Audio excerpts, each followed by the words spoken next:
Le mini-golf, tout le monde connaît ça. Vous avez dû accompagner vos enfants, ou vous-même, quand vous étiez petit, on jouait ça. Bon, il y en avait au bord de la plage, des choses comme ça. Un peu désuet quand même, non? Quand on y pense comme ça, on a un vieux souvenir un peu suranné du mini-golf. C'était l'occasion de s'amuser avec les petits. Bon, très bien. Pas toujours terrible. Mais alors là, pour le coup...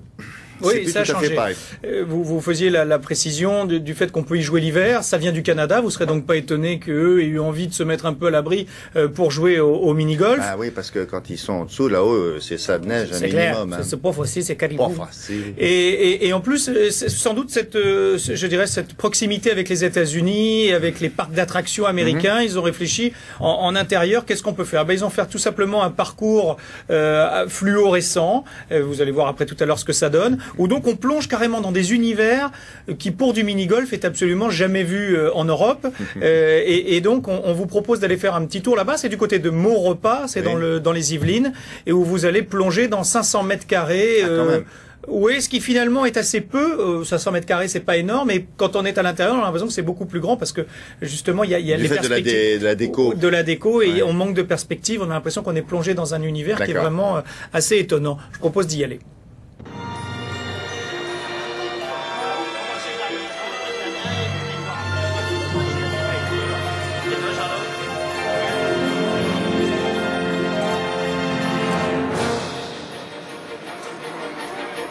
L'idée est de reprendre un golf 18 trous, des golfs existants. Par contre, on est en intérieur et le fait d'être en intérieur, on peut peindre les murs, utiliser des obstacles qui ne craignent absolument pas la pluie et qui permettent également, eux, d'être peints avec des peintures fluo qui prennent tout leur effet grâce aux lumières noires, le principe des black lights. Il va chercher la balle à papa. Il va chercher la balle à son papa. Tu vas chercher la balle à papa. Il y va. Hop, allez chercher la balle. Allez chercher la balle à papa. Les enfants rentrent dans un monde féerique, mais je crois que les adultes ressentent la même chose en observant les fresques, en jouant au mini-golf, et on peut découvrir à chaque passage des dessins différents et une ambiance différente.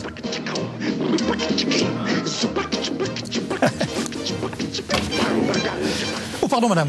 Oh. C'est une artiste belge qui a créé le décor, qui peint de façon très naturelle en suivant des idées, des histoires. On a deux thèmes, on a le thème de la mer et le thème de la jungle. Et donc chaque tableau qui accompagne chaque trou a une petite histoire.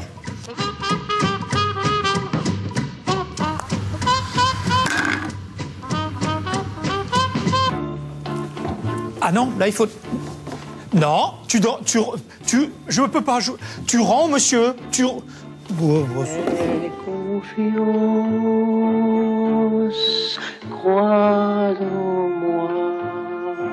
C'est 72 personnes à l'heure, 4 personnes par trou, il y a 18 trous, donc le calcul est simple. Le rythme est bon, puisqu'on va rester environ 5 à 6 minutes sur un même trou, sachant qu'il y a des règles qui font qu'on passe d'un trou à l'autre lorsqu'on a tapé trop de balles, trop de coups.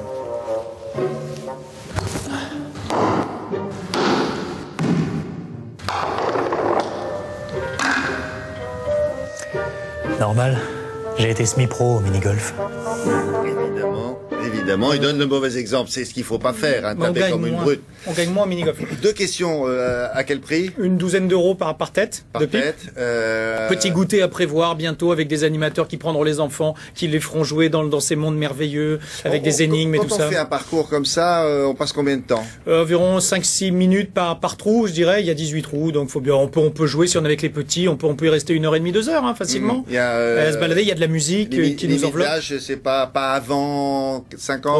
5 ans, 5-6 ans, faut qu'ils puissent quand même s'amuser, et puis les parents aussi. Oui, le problème, c'est que ça n'existe qu'à Maurepas. Oui, et je pense qu'il y en a un autre, j'en suis même sûr, à Sochaux, dans l'est de la France, où là aussi on sait que l'hiver est froid et qu'on aime bien se réchauffer à l'intérieur. Petit conseil, pour finir, si vous avez peur de perdre le tout petit, s'il a 3 ans, mettez-lui un gilet jaune plutôt que de le laisser dans la voiture sur le siège passager. Vous êtes sûr de le repérer. Vous laissez l'enfant dans la voiture? Oui, non, le gilet. Le gilet, vous le mettez sur le dos de l'enfant.